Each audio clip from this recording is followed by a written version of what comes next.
अब जो हम पार्ट कवर करने जा रहे हैं वो है छत्तीसगढ़ टोनी प्रताड़ना अधिनियम 2005। जैसे कि आपने देखा होगा पेपर 7 के पार्ट 1 में अधिनियम वाले पार्ट में भारत से रिलेटेड जो अधिनियम बने हैं यानी जो केंद्र सरकार बनाई है और राज्य सरकार के अंतर्गत भी जो अधिनियम है वो पार्ट भी हमको पढ़ना है। तो उसके अंतर्गत जो है हम छत्तीसगढ़ में जो टोनी प्रताड़ना अधिनियम 2005 में बनाया गया वो पार्ट हम अभी कवर करने जा रहे हैं। देखिए, जैसे कि आपको पता ही है जो छत्तीसगढ़ में प्राचीन काल से जादू टोना अंधविश्वास जैसी कुरीतियां विद्यमान हैं। ठीक है, तो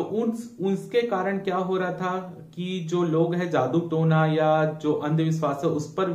मान्यता रखते हुए कई ऐसे लोग निर्दोष लोगों की भी हत्या कर दे रहे थे जो कि ना तो जादू टोना और ना ही अंधविश्वास जैसे चीजों पर शामिल था। ठीक है, यानी कुरीतियों के आधार पर जो है ऐसा जैसे एक अफवाह फैल गई कि हमारे राज्य में या हमारे गांव में जो है वो व्यक्ति टोनी है, तो जो गांव के लोग हैं उस व्यक्ति को पकड़ के उसको मार दिया करते थे, जिसके कारण क्या हुआ समाज में जो है काफी हिंसक भावना या अत्याचार का जो माहौल है वो क्रिएट होने लगा, जिसको देखते हुए जो है जो हमारे राज्य का उच्च न्यायालय छत्तीसगढ़ हाई कोर्ट उसने ये डिसीजन दिया कि सरकार को जो है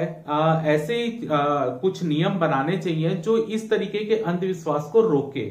तो जिसके तहत जो है हमारी छत्तीसगढ़ की विधानसभा ने वर्ष 2005 में एक अधिनियम बनाया जिसको हमने नाम दिया छत्तीसगढ़ टोनी प्रताड़ना अधिनियम 2005, जिससे समाज में एक स्वस्थ माहौल या स्वस्थ वातावरण निर्माण किया जा सके। तो इसके अंतर्गत टोनी प्रथा को रोकने के लिए जो प्रयास किए गए हैं वो इस अधिनियम में बताए गए हैं। तो सबसे पहला, क्योंकि हमारे यहाँ अधिनियम का ही नाम है टोनी प्रताड़ना अधिनियम, तो सबसे पहले हमको ये देखना पड़ेगा कि छत्तीसगढ़ टोनी प्रताड़ना अधिनियम के अंतर्गत टोनी शब्द का मतलब क्या बताया गया है। तो सबसे पहले धारा नंबर 2(1), ठीक है, धारा नंबर 2 सब क्लॉज 1 के अंतर्गत टोनी शब्द को परिभाषित किया गया है, जिसके अनुसार ऐसा व्यक्ति जो यह प्रदर्शित करे कि वह किसी अन्य व्यक्ति अथवा पशुओं को काला जादू, बुरी नजर या अन्य किसी रीति से हानि पहुंचाने की शक्ति रखता है। यानी टोनी शब्द के अंतर्गत उनको बताया गया है कि ऐसे व्यक्ति को उसमें बताया गया है जो यह घोषणा करता है कि वो जो है किसी अपनी शक्तियों के बल पर, काला जादू के बल पर या तंत्र मंत्र के बल पर जो है किसी अन्य व्यक्ति या पशुओं को नुकसान पहुंचा सकता है। या हो सकता है कि वो खुद घोषणा कर रहा हो, ये भी हो सकता है कि कोई अफवाह फैला रहा हो, कोई दूसरा व्यक्ति बोल रहा हो कि वो फलाना व्यक्ति जादू टोना या जो है काला जादू कर रहा है जिसके तहत उसको फलाने व्यक्ति को नुकसान हुआ। तो टोनी दो तरीके से आप परिभाषित कर सकते हैं, एक वह व्यक्ति जो स्वयं घोषित कर रहा हो कि वो जादू टोना कर सकता है, या कोई दूसरे के द्वारा घोषित किया जा रहा हो कि वह व्यक्ति जादू टोना कर रहा है। तो ऐसी चीजों को जो है टोनी के रूप में परिभाषित किया गया है कि जो व्यक्ति जो है अपने तंत्र मंत्र या जादू टोने के माध्यम से किसी अन्य व्यक्ति या पशुओं को प्रभावित कर सकते, उनको नुकसान पहुंचा सकते हैं, तो ऐसे व्यक्ति को टोनी कहा गया है जो प्रदर्शित कर रहे हो या बता रहे हो। ठीक है, अगला है धारा नंबर 2(3) जिसके अंतर्गत ओझा शब्द को परिभाषित किया गया है। तो ओझा क्या है? ऐसे व्यक्ति जो यह दावा करता है कि वह झाड़ फूक, तंत्र मंत्र या अन्य साधन द्वारा टोनी से प्रभावित व्यक्ति को नियंत्रित कर सकता है। यानी कई लोग बोलते हैं कि फलाने व्यक्ति ने जो व्यक्ति टोनी था उसने इस व्यक्ति पर काला जादू किया। तो काला जादू करने के बाद जब वो व्यक्ति के ऊपर क्या हो सकता है, कुछ भूत चढ़ता हो या चुड़ैल चलता हो, जैसे कि अंधविश्वास है, तो उनको वो व्यक्ति को ठीक कराने के लिए कहां लेके जाते हैं? ओझा के पास लेके जाते हैं। तो ओझा क्या करता है? झाड़ फूक करता है और बोलता है हम इसको नियंत्रित कर लेंगे। तो ओझा कौन है? कि ऐसा व्यक्ति जो यह दावा करता है कि वह झाड़ फूक, तंत्र मंत्र के माध्यम से जो व्यक्ति टोनी से प्रभावित है उसको वह नियंत्रित कर सकता है, या टोनी की शक्तियों को नियंत्रित कर सकता है, आप ये भी बोल सकते हैं। तो उसको बताया गया धारा नंबर 2(3) के अंतर्गत। अब हम देखते हैं कि धारा नंबर 4 जो है उसमें जो मुख्य रूप से बताया गया टोनी की पहचान के लिए दंड। टोनी की पहचान के लिए दंड कहने का मतलब है अगर कोई भी व्यक्ति अपने गांव, शहर या कोई भी क्षेत्र में ये अफवाह फैलाता है कि ये व्यक्ति टोनी है, ये व्यक्ति काला जादू जानता है, ये व्यक्ति तंत्र मंत्र जानता है जिससे फलाने व्यक्ति को नुकसान हो सकता है, फलाने पशुओं को नुकसान पहुंचा रहा है, तो अगर कोई भी व्यक्ति किसी के ऊपर इल्जाम लगाता है कि ये व्यक्ति टोनी है, तो ऐसे व्यक्तियों को जो है 3 साल तक की सजा या जुर्माना दिया जा सकता है। यानी जो टोनी के रूप में जिस व्यक्ति जो मतलब टोनी के रूप में वो व्यक्ति टोनी है ये करके अफवाह फैला रहा है या किसी को सूचित कर रहा है कि वो व्यक्ति टोनी है, तो ऐसे व्यक्ति जो अफवाह फैला रहे उसको जो है 3 साल तक की सजा प्लस जुर्माना लगाया जा सकता है। अगला है धारा नंबर 5, जिसमें बोला गया प्रताड़ना के लिए दंड। अब देखिए, जो व्यक्ति टोहनी के रूप में बोल रहे हैं कि ये व्यक्ति टोहनी है, अफवाह फैला दिया, तो लोग क्या करते हैं, बिना सोचे समझे क्या करते हैं, हाँ ये व्यक्ति टोहनी है, इसने जो है फलाने व्यक्ति को नुकसान पहुंचाया, तो उसको पकड़ के मारने लग जाते हैं। ठीक है, कई लोग तो ऐसे मारने लगते हैं कि जिसमें जो व्यक्ति को अफवाह के चक्कर में उस व्यक्ति की मृत्यु हो जाती है। तो अगर कोई भी व्यक्ति यहाँ अफवाह फैला रहा है कि वो व्यक्ति टोहनी है और लोग जो है उसको प्रताड़ित करने लग जाते हैं, उसको गांव से निकाल देते हैं या उसको मारने लगते हैं, यानी प्रताड़ित करते हैं, तो जो भी व्यक्ति प्रताड़ित करेगा उसको 5 साल की सजा प्लस जुर्माना तक लगाया जा सकता है। तो अगर किसी भी व्यक्ति को टोहनी के रूप में सूचित करके उसको प्रताड़ित किया जा रहा है तो 5 साल तक की सजा प्लस जुर्माना लगाया जा सकता है। अगला जो है धारा नंबर 6, जो कि बोलता है ओझा के रूप में झाड़ फूक। यानी अगर कोई व्यक्ति बोलता है कि मैं इस व्यक्ति को मेरे पास लाओ, मैं झाड़ फूक करूंगा, तंत्र मंत्र करूंगा और इस व्यक्ति को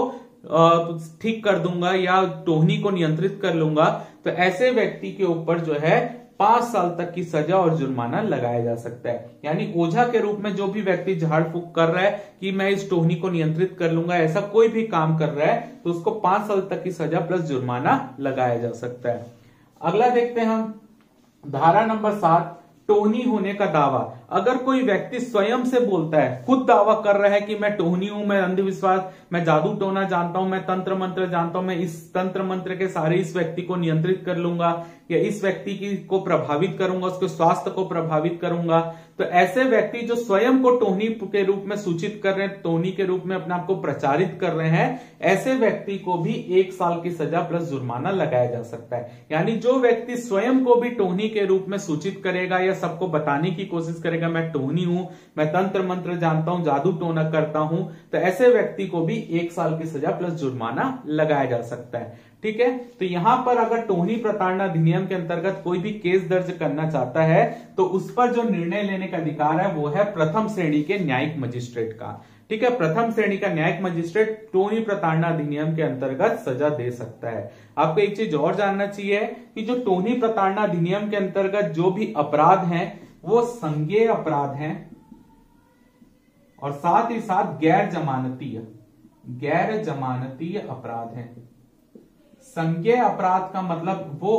आपने सुना होगा संज्ञेय असंज्ञेय, तो संज्ञेय अपराध का मतलब ऐसा होता है कि ऐसा अपराध जिसके लिए गिरफ्तार करने अगर पुलिस जाए उस व्यक्ति को तो पुलिस को वारंट की आवश्यकता नहीं होती, यानी बिना वारंट के भी पुलिस जिसको गिरफ्तार कर सकती है, ऐसे अपराध संज्ञेय अपराध के अंतर्गत आते हैं। तो टोहनी प्रताड़ना अधिनियम के अंतर्गत भी जो अपराध है वो संज्ञेय अपराध है, यानी ऐसे जो भी इसके अंतर्गत जो भी धारा का उल्लंघन हो रहा होगा पुलिस बिना वारंट जारी किया, बिना वारंट के भी उस व्यक्ति को गिरफ्तार कर सकती है। और असंज्ञेय अपराध क्या होता है, जिसमें पुलिस को वारंट के साथ गिरफ्तार करना पड़ता है, यानी बिना वारंट के पुलिस गिरफ्तार नहीं कर सकती। और गैर जमानती यानी इसमें आपको जमानत नहीं मिलेगी कोर्ट से, सीधी सी बात है। तो ये है हमारा आपको यहां पर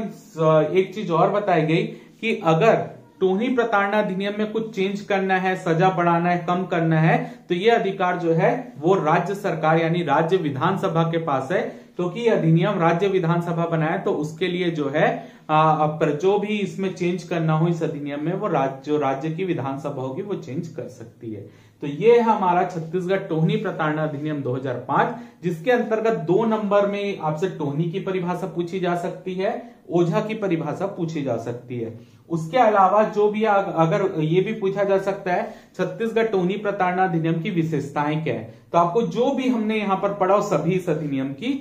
विशेषता ही है। ठीक है, तो आप पूरे पॉइंट को कवर करोगे। अगर ये भी पूछ सकता है टोहनी प्रताड़ना अधिनियम किस तरीके से इस अपराध को रोकने में सक्षम रहा है या कोई भी, तो आप ये बता सकते हैं इतनी सजा का प्रावधान है या जो भी, आप उस चीज को भी यहाँ पे डील कर सकते हैं। तो ये पार्ट था हमारा छत्तीसगढ़ टोहनी प्रताड़ना अधिनियम 2005, जो कि एक इंपॉर्टेंट है छत्तीसगढ़ के उद्देश्य से, क्योंकि हमारे यहाँ पहले से इस तरीके का कहीं ग्रामीण क्षेत्रों में माहौल रहा है, जंगली क्षेत्रों में माहौल रहा है, तो आप ये अधिनियम आपके लिए इंपॉर्टेंट होता है।